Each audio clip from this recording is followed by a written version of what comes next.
কতগুলো হয়ে গেছে নিজের ক্ষেতের ফসল, অনেক এক্সাইটেড আমি। প্রচুর লতিতে আছে আয়রন, খাইতে অনেক মজা। ডিয়ার অডিয়েন্স, আজকে প্রচুর লতি তোলা হবে। তো এটাও এক ধরনের হারভেস্ট। আমি যেরকম দেখাইছিলাম যে কচু ক্ষেতের লতি অনেক হয়েছে, আজকে প্রচুর লতি তোলা হবে। এই যে প্রচুর লতি, কত বড় বড়, কত বড় বড় হয়েছে, মাশাআল্লাহ অনেক বড় হয়েছে। বাই দ্য ওয়ে, এগুলো কিন্তু বিক্রির উদ্দেশ্যে না, বিকজ অফ এটা লাগানোই হয়েছে নিজেরা খাওয়ার জন্য। এই যে এখানে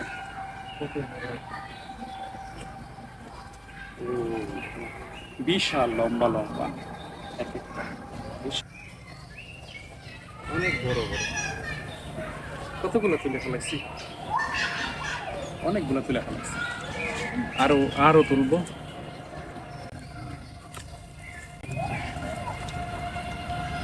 একদম অর্গানিক, একেবারে অর্গানিক।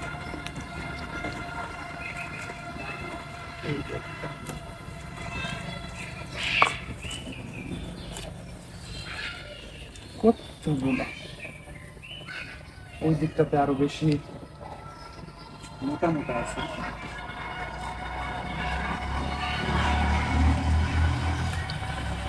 ক্ষেতের সবজি কাটতে কি যে মজা লাগে, এটা ভাষায় প্রকাশ করার মতন না। কতগুলা হয়ে গেছে, অথচ মানে দুই তিনটা, আমার মনে হয়েছে মাত্র এক দুইটা কাটছি, অথচ হাত ধরে গেছে। এত এত। ওরে বাপ, কতগুলা হয়ে গেছে। ফসল তোলার মজাই আলাদা।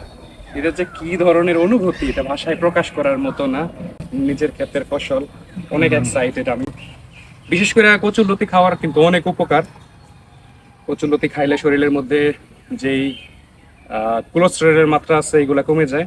কচুরলতিতে আছে আয়রন, সেই আয়রন শরীরের মানবদেহের রোগ প্রতিরোধ ক্ষমতা তৈরি করে।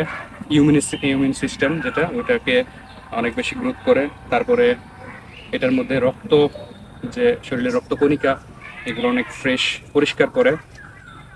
তারপরে আরো অনেক ধরনের উপকার আছে, খাইতে অনেক মজা। লেবু চিপা তারপরে খাইতে অনেক মজা লাগে। সো অনেক সুস্বাদু, এটা রান্না করলে অনেক মজা লাগবে।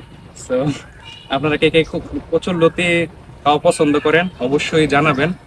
কমেন্ট বক্স তো একটা আছে, ওইখানে বলে দিতে পারেন। সো আজকে আরো কিছু উঠাবো।